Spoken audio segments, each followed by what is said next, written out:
5%. Nigeria no get unemployment problem. And you all know that you have unemployment problem, underemployment problem.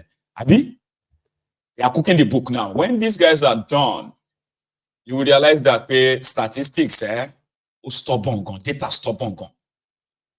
You can cook the book. You can continue to drive a media narrative. You can, but reality, the reality, you cannot cover it. And that's what you are experiencing right now in that contraption. APC, Egbekegbe, that led you to this stage, will tell you that why didn't the others, why didn't they do it then? Now you are doing a baby walk of pain, Abaribe was on Arise TV, where he had a chat about so many things. Then they started talking about the Nigeria's, Tinubu's cabinet reshuffle. Not the government will get real plan, workable policy. We introduce that or give that to his ministers to work with. They have no real policy that is human development policy. No, it is about tax collection, tax them, rent seekers. So yeah, take the rents from them. Abaribe. That the problem is the cabinet. That is my own view. My view is this, that there are fundamentals that the president ought to have taken into consideration even before you constitute your cabinet and you decide this is your economic direction. Failure to deal with those fundamentals is where we are. So it doesn't matter who you put there. Put an Einstein there, he will still fail. And what are the fundamentals? First, we're a poor country, very poor, with massive debt overhang. What do you do when you're poor? When you come in and then you have to do something. The first thing you do is you cut your coat according to your size. But we came in, and the first thing is you bloat your cabinet, which means that the cost of governance is not going down. Everybody in this country expected that you should be able to shrink according to, even if you don't do everything, but at least. But now you have a runaway cost of governance. Everything is being given to everybody free of charge. We are buying new play. We're doing all that. What do you expect? Those things must be paid for. What does the man on the street see? He sees you living in extravagance. That includes you. Of course it includes me. Okay. Yes. He sees you living, he sees you enjoying, and you're telling him things are getting rougher, and he's seeing inflation, he's seeing a cost of fuel, he's seeing the cost of electricity. So what do you expect? All you're going to get on the street is mass anger. So that is the first one. That's the fundamental. What's the second fundamental? So the president is firing every minister. He didn't fire the Minister of Petroleum. Why? Because what is the fundamental thing that we used to have foreign exchange? It's just how much oil we can produce. And so that should have been your very, very focus to say, how do we increase the quantum of oil that we produce so that, first of all, we pay off all the debts that have been borrowed by the previous government. And by the way, an irony here is that this was also an APC government that brought us to this point. And then we have another APC government coming. And that APC government is pretending that that was not part of its history. You see what I'm saying? So that fundamental, the second one, what are those things that we ought to do? You should deal with that. So when you leave all that, bring in 100 ministers, let them also be running around. What are they going to do? Essentially, once you're doing production of oil that is less than 2.3, 2.5, you're not going to do much. So you fall back to what? To debt. And then you borrow. And then you go on at the same time to say, I'm going to do massive works.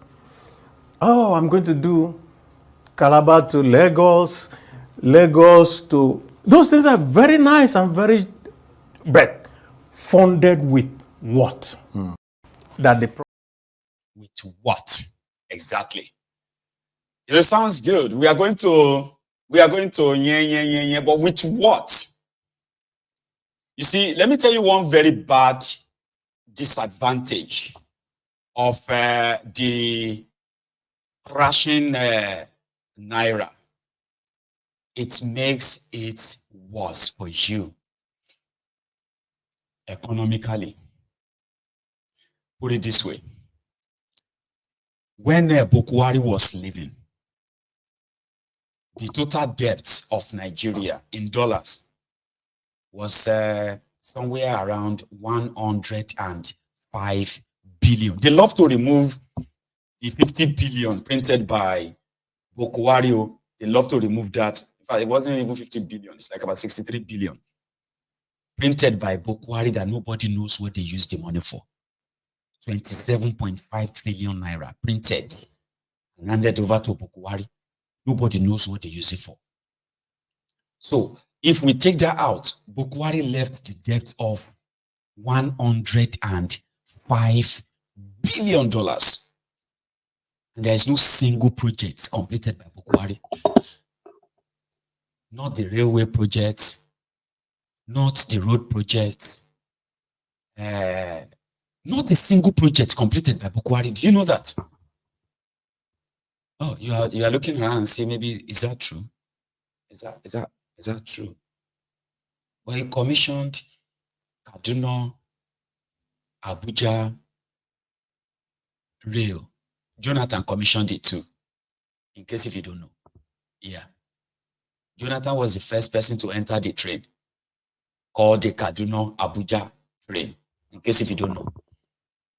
So which means the project was like almost completed before Bokwari actually came to power. And this, I mean, even when he came and he left, he never completed it.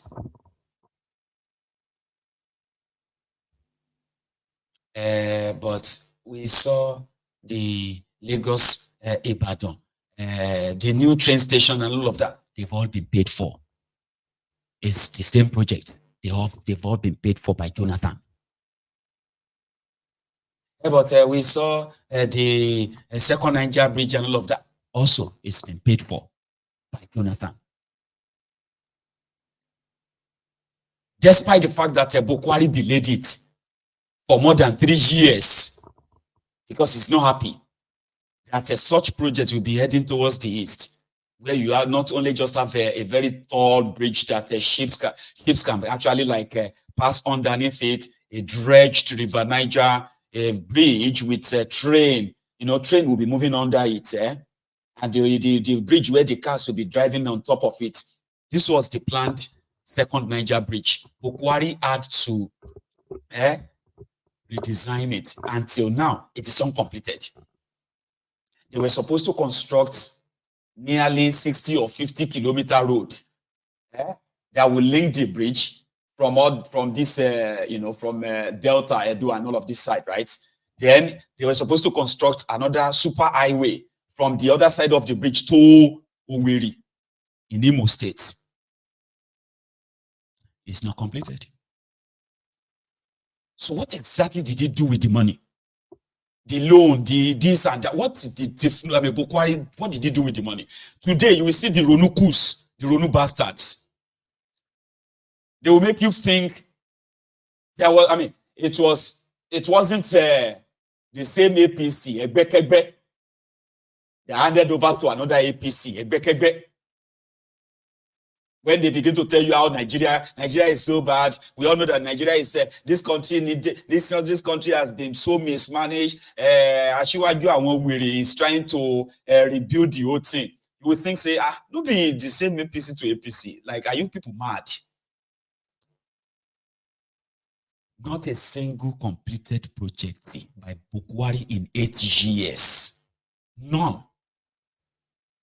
Were left $105 billion. during his time, a dollar was officially 400, sorry, when he left, a dollar was officially 610 naira. Unofficially, 720 naira to a dollar. So when you multiply 600 naira by, so when you multiply 105 billion by 600 naira, so I don't know it offhand, but it was like over 140 to 150 trillion naira if you change it to naira. Today, that same debt is over 200 trillion naira with your exchange rate. You know why? Tinubu has added his own. I mean, if we don't know all of the money given to Tinubu, I have some. I have details of some. In 17 months, the Central Bank of Nigeria has printed 22 trillion naira. 17 months, or not 8 years. So Bukwari printed 27.5 trillion in 8 years. Tinubu has printed over 20 trillion naira already in 17 months. And it's called Ways and Means. So to make themselves feel good in the area of cooking the book, right? Tinubu announced it this month, during that this October 1st broadcast, remember? Nigeria's birthday, 64th independence anniversary. Tinubu said he has paid Bukwari's 30 trillion naira Ways and Means. He lied to the whole country because they went on to go and cook the book by saying, you know what? Let us convert this 30 trillion so that it won't be, we can take it off the book. Let's convert it to a debt that Nigeria will pay back in 40 years' time. Here you get. So it's now going to be that if Bukwari's debt to Ways and Means, so money printed and handed there to Bukwari's government by Central Bank of Nigeria, will now be paid back in 40 years' time. So that can give Tinubu a clean slate. Like there is no money. Oh yeah, start printing for me. So they can now put his own. So if Tinubu is able to print 22 trillion naira, that nobody even knows what he himself is using the money for. He has used it for because they've already printed it and they've taken the money. Nobody is asking what did they use the money for now. If they can do that in 17 months, Baba, think of what they will do in 4 years, or what they will do in 8 years, where they will print like 100 trillion for Tinubu, and you will not see it. Or you will feel it. Like you couldn't see the Bukwari's money, but you are feeling it through the hyperinflation. Abi? By the law that established the Central Bank of Nigeria, the Ways and means that the central bank is allowed to borrow the federal government 3% of its annual budget. So let's say the national budget, I'm just using a figure now. Let's say the national budget is 30 trillion naira this year. And the government believes that with all the revenue, with this, with that, they are going to be running a deficit. So the central bank is allowed to borrow them 5% of that. What is 10% of a trillion? 30 trillion, 3 trillion. What is the 5% of that? 1.5 trillion, which means the central bank is only allowed to borrow the government 1.5 trillion if the budget is 30 trillion. No. But in a single year, the budget of Tinubu was 27.8 or so trillion, Abi? Now they've already printed over 22 trillion and gave it to him. So they've broken the law because Bukwari broke the law. So he has laid the precedent. So Tinubu will continue to break the law. Print the money. Hyperinflation. Speak grammar. Confuse them. Speak grammar and tell them that it's for development. It's for development of development. Nigeria is a development of our people. Like that. Confuse them. So you see, when I tell you that Nigeria is a lawless place, I have my own evidence. I have my reasons. Lawless people can't uphold the law. It's impossible. It's actually a crime for you to be lawful in a lawless country. Do you know that? So it's a place where anything goes as we speak. Tinubu has borrowed $3.3 billion from the Afrexim Bank by using 167 million barrels of crude oil from Niger Delta as collateral. In 5 years' time, if Tinubu cannot pay back the $3.3 billion, then these people can go to Niger Delta and begin to extract crude oil until they get 167 million barrels of crude oil, which is valued at $12 billion. I'll keep reminding you, because I know say a lot of Nigerians suffer from what is called the Stockholm syndrome. And every small thing they will say, now only God will help us. Una they support a criminal Tinubu, the drug Tinubu, you are doing hallelujah challenge. You know the a mental problem you get. Una gather together. Those of you who gather together, they push and supported the Tinubu. Now you are doing hallelujah challenge. Hallelujah challenge. So that God will come and change your story. God will change my story for the better. And you supported Tinubu. You are playing God, Abi. You are trying to outsmart God, Abi. Yeah? You are still everywhere telling them that Asiwaju will succeed. Asiwaju will succeed. But they do hallelujah challenge. You said they join them to do hallelujah challenge. Father Lord, America, Canada visa, America visa. Una come they pray to Japa from waiting you do. And those of you who traveled back to Nigeria to go and support this Olori Bruku, destiny killers, you are back in your country now, Abi. You're back in America. You're back in the UK. You're back in Canada now. You are now watching the contraption go up in smoke. And you will do it again, Abi. You buy a ticket and go back again to do it again. Do it because he says, Pampas. It is slack, majority of you will get Dibebere today in Nigeria. I mean, we get Dibebere back then. When I don't lose weight, so people don't even see your yansh again. To say, I'm a deity, Jomao. Mama, can you deity Joe? Mom, you deity lose weight too. But you do it again, won't you? So Abaribe was further asked, or he further stated that today, some of you probably said that the Igbos are not feeling it. No, everybody is feeling it. It's just that those who are expecting something are those who are disappointed now. But there are those who never expected anything. So why would the Igbos not bow? Because the only reason why the Igbos will never bow is that, or will never keep quiet as well. If you ask them what do you want, Gogo, as Igbo people? Abaribe said equality, equity, justice. And sometimes when I discuss with my friends in the administration, the first thing they ask me, you Igbos, what do you want? I want to tell everyone, what do the Igbos want? Fairness and equity, which is in the Constitution. That's all that we want. Treat us as you're treating everybody else. The Igbo ethos is Egbebere, Ugobere. Let the hawk and the eagle perch. Let no one oppress the other.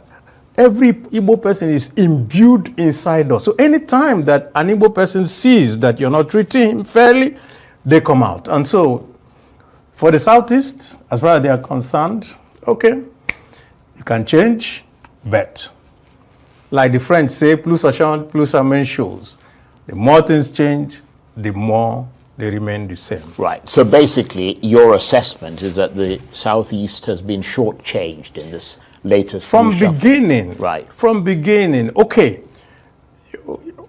What does the Constitution say? The Constitution says that you have to have one minister per state. Now, from the Obasanjo government, they started having 42 because they have one for zone.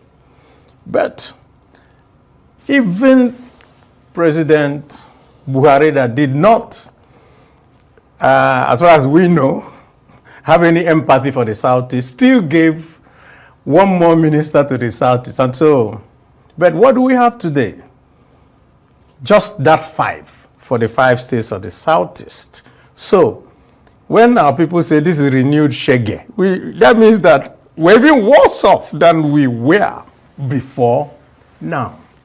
And so if you're just going to give us only that thing that the Constitution stipulates for us, yet some zones, there are 6, have 10 ministers, some have 9, some have 7. You want to ask yourself, is it fair? Is it just? Is it equitable? If it's not, then if you now tell us, okay, you're doing well for us, we'll wait for tomorrow. As far as the Southeast is concerned, and sometimes when I forget, Abaribe is a politician. And there are Abaribe's fans on Mayegu's Diary Political, who are also Igbos. When I talk about their criminal elites, selfish, greedy, self-centered Igbo politicians who are pretty much in bed with what Nigeria is doing to the people of the Southeast. You see some Abaribe. Abaribe is, we have Abaribe. I was like, of course you do. There are others, but what does that count? When you have one grain in the sack of a grain, right? What does that count for? Anyway, I kind of like him, though. I like him. The reason why I like him is that he's one of those who would never deny the fact that he's part of the problem. He's part and parcel of the problem. But somehow, it will never stop sort of, calling out the establishment or calling out the system as well. Here you get. He's a former deputy governor of Abia State. Is he actually not the deputy governor to Ojius or Kalu, by the way? Abaribe. It's been a long time. This guy has been in government since 1999 as well. So he became more kind of like a humane and famous when he signed a surety for the release of Mazi Nnamdi Kano the first time, and he did it again when he was called upon the second time. So that kind of make him a good person in my book, right? But he's part of the problem, and he never shy away from it. He never denies it. Right? So they are all pro-Nigeria, pro-one Nigeria. No matter what happens, the only reason why, to people like him, the reason why the Igbos are not happy is because we are not treated fairly. What is fair? Oh, you should let us give us political appointments, ministers. You need to give us this, and that. If you do that, the Igbos will be happy. So that is why some people don't agree with him too. Like, what are you talking about? What are you talking about? Right. Let's go to Lagos. There is the release of the dam called the Onion Dam.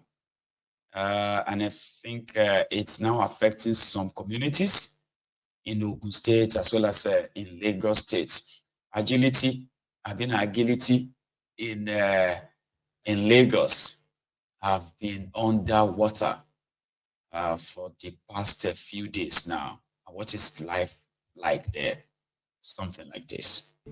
There has been an ongoing flood crisis in Isheri Estate communities in Opik area of the Lagos-Ibadan Expressway for days now, which has also extended to the Mile 12 corridor of Lagos State due to the release of water from the Oyo River Dam by the Ogun-Oshu River Basin Authority. The release of the dam waters has resulted in a gradual increase in the Ogun River's current, causing an overflow and spreading across several areas meters away from the riverbank. In the Olashebuku community in Mile 12, students and residents commute through boats to get to their various destinations, with the boat operators charging from 100 naira to 200 naira, while some private boat operators charge as high as 1,000 naira at night. My name is Etikudo Precious. I'm a student of Ademle Senior High School. But I want to share my experience because the water is not it's so risk and it's not paying, it's unbearable. The expensive is too much because entry Kano every day as a student supposed to be for free. Supposed to be it's not supposed to be 100, it's supposed to be for free because it's not every time there will be money for our parents to afford the Kano transport. So let the government make a way for us. Right now we are experiencing flood in the community. So we plead to our governor Babajide, for his assistance to help us, because we believe that if we have alternative dam here,